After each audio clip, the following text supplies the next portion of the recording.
By day, he walks fashion runways. By night, he punches people inside a cage. Most men who make money with their faces share the same fear: a broken nose, a split eyebrow, or one bad cut that changes everything. Islam Dulatov chose the one place where all of that can happen in seconds: the UFC Octagon. The craziest part is that he did not start fighting for money. Dulatov has said that he once turned down a $5,000 modeling job so he could compete in a regional fight that paid only €200. And it was not the only time he made that choice. The first time many people see Dulatov, they assume he is a model using MMA as a publicity stunt. Then, they watch him fight. He has won 12 straight, with 11 first-round finishes. Only one opponent during that streak survived into the second round. So the real question is no longer whether this model is willing to get punched. It is whether the fighter behind that face belongs at the highest level of the sport. Next, you will see how Dulatov went from a young prospect controlled for 3 rounds in his professional debut to one of the most dangerous finishers on the regional scene, and how one elbow opened the door to the UFC. Islam Dulatov was born in Chechnya in 1998. His family later moved to Germany, and for a young boy entering an unfamiliar country, the gym became more than a place to train. It gave him friends, structure, and a sense of belonging. He and his brothers trained in boxing, wrestling, and mixed martial arts. But the family first attracted public attention through fashion, not fighting. One of Dulatov's older brothers entered the modeling industry first. Several of the brothers later followed him into the same world, including Islam. At roughly 6 feet 3 inches tall, with broad shoulders, a narrow waist, and sharp facial features, Dulatov did not need much instruction on how to command attention in front of a camera. Major fashion houses, including Versace, became part of his professional resume. Modeling gave him income and a safe alternative, but he also walked away from jobs that paid far more than regional MMA because training and competition mattered more. That decision cannot be dismissed with one easy phrase like, "He loves fighting." Models earn money with their bodies and their faces. Fighting can swell an eye shut, reshape a nose, split an eyebrow, and threaten 2 careers at the same time. Most fighters enter the cage hoping their fists will create a better life. Dulatov already had a safer, cleaner, and often more profitable road available to him. Yet he repeatedly turned away from it and returned to the one place that could destroy everything. In his mind, modeling was always a job. Becoming the best mixed martial artist he could be was the real goal. But no dream survives on words alone. First, he had to absorb failure. In September of 2019, the 21-year-old Dulatov made his professional debut. He cut down to featherweight, 145 pounds, to face Gioni Palokaj. Dulatov looked sharper on the feet, where his reach, straight punches, and counters created danger. But Palokaj quickly understood that trading at long range with a young fighter this tall was a bad bargain. So he lowered his level, attacked the legs, and repeatedly dragged the fight into wrestling and ground exchanges. Dulatov attempted submissions from the bottom and created brief moments of offense, but he spent too much of the fight underneath his opponent and could not consistently return to his feet. After 3 rounds, he lost by unanimous decision. There was no controversial judging and no freak accident. His takedown defense, ability to get back to his feet, energy management, and overall experience were not yet developed enough. Cutting to featherweight had also drained too much from his body. Inside the cage, the height and reach remained, but the strength and endurance needed to remove an opponent did not. The loss did not push him out of the sport. It forced him to admit that his original plan was wrong. First, he stopped forcing his body toward featherweight. He moved through lightweight and catchweight contests before eventually growing into welterweight, where his frame made far more sense. Then he adopted an almost unreasonable rule. From that point forward, do everything possible to keep the judges out of the result. Just over a month later, he returned and needed only 34 seconds to finish his opponent with a rear naked choke. Das war ein missglückter Takedown. Oh, das war's schon! His next victory came by rear naked choke in 53 seconds. Und ich gebe dir einen Schlaghagel, der sich gewaschen hat. Tap out, erste Runde. In the fight after that, punches ended the contest in 44 seconds. 3 wins, combined, lasted less than 2.5 minutes. On the surface, it looked as though Dulatov had suddenly discovered destructive power. The deeper change was that he had finally found a style suited to his body. Das wird jetzt nachgeholt. Oh, die rechte klingelt hier. Schlägt direkt an. Und der schickt ihn auf den Boden und schickt ihn wieder zu. Und Dulatov 3-4 hinterher. Jetzt feuert er los. Er merkt, der Georgier bricht ein. His long arms touched opponents before they could reach him. Straight punches drove them backward. When they became frustrated by the distance and lowered their level, he used his takedown defense to control the head, circle to the back, and attack the neck. Stay standing, and his straight punches reached you first. Dive for the legs, and you risked placing your neck directly inside his arms. His boxing forced mistakes. His submission game punished them immediately. As his body filled out at welterweight, he stopped looking like an exhausted tall fighter drained by a brutal weight cut. He began to look like a spear that had finally been loaded with gunpowder.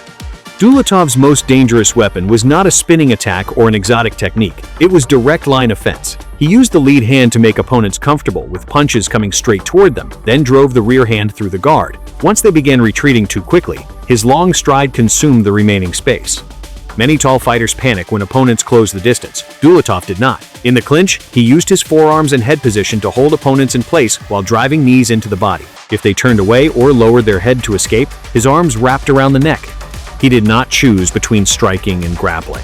He used the striking to force grappling reactions, then used submissions to remove every escape route.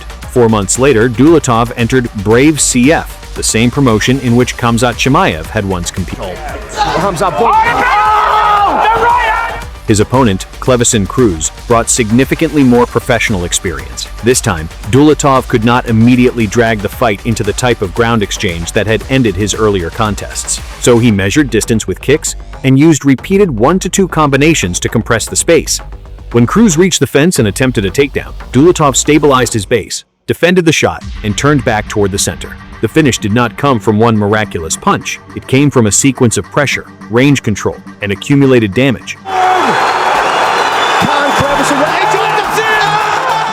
Cruz had around 20 professional fights, but Dulatov still converted size, distance, and pressure into another early finish. In 2023, Patrick Spirk opened aggressively and tried to catch Dulatov before he could settle into the fight. Dulatov did not panic or retreat in a straight line. He disrupted the attack with a counter right hand, then brought the fight to the ground from the clinch. From top position, he did not rush into wild ground and pound. He waited for Spirk to raise an arm in defense, threaded his own arm around the neck, and locked an arm triangle choke. 48 seconds. Fight over. Choke. Für Islam, der jetzt in den Arm Triangle geht. Das sieht sehr, sehr enorm aus. Wird abgetappt. If Spirk's loss could still be blamed on limited experience, the same excuse could not explain what happened 6 months later against Will Chope, a veteran with more than 60 professional fights. Dulatov opened with a 1-2 combination that immediately forced Chope backward. Hurt and under pressure, Chope reached for a tie clinch in an attempt to slow the attack. The two fell to the ground during the scramble. Chope tried to use his experience to improve position, but Dulatov immediately attacked during the transition and produced another rapid first-round finish. The veteran's experience did not slow Dulatov down. It simply gave Dulatov another opening to finish the fight. But one question still remained. These fights ended so quickly that nobody knew what would happen if an opponent survived the opening minute. Could Dulatov preserve his judgment, patience, and conditioning when the instant finish did not appear? In February of 2024, Ioannis Palaiologos provided the first serious answer. He had more than 30 professional fights, could absorb damage, was willing to exchange, and understood how to regain momentum after being pressured. At the weigh-in, Dulatov came in above the contracted limit, then joked that the Rolex on his wrist had helped push him over. 77.8, we just need what's enough? 77.5. 77.5. The watch is it. Dulatov again began behind straight punches and body attacks. This time, however, his opponent did not collapse during the first half of the opening round.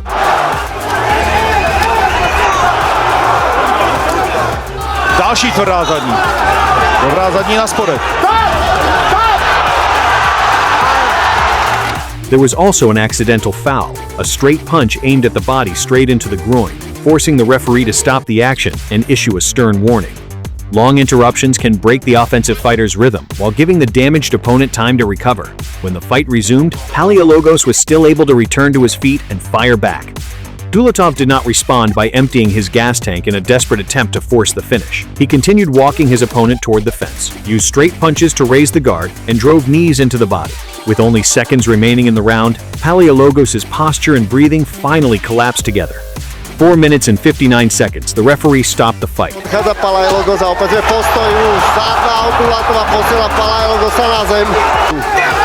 Ale Dulatov má stále bomby v tých úderoch, teraz koleno od Palaiologosa, zase holej Dulatova, tvrdý spot.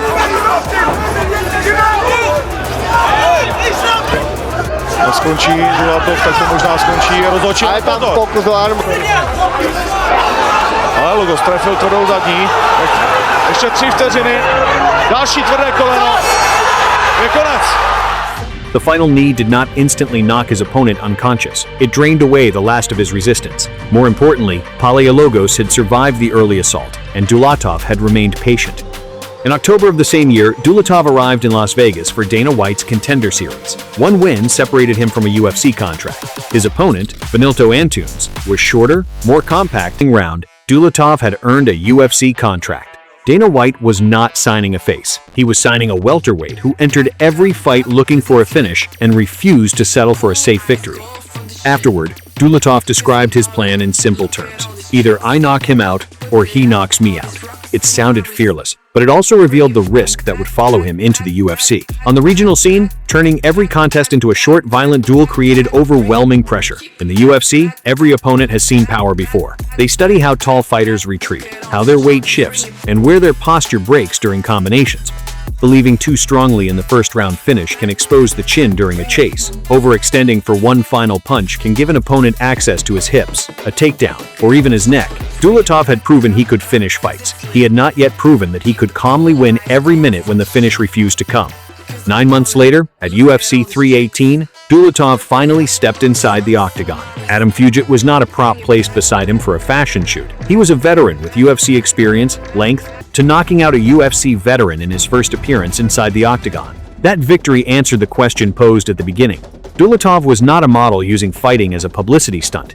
His hands could produce a real finish inside the UFC. But calling him a future title contender would still be premature. According to the current schedule, Dulatov is set to face Wellington Turman in Abu Dhabi on July 25, 2026. Turman's record may not look spectacular on paper, but he represents a type of challenge Dulatov has rarely faced.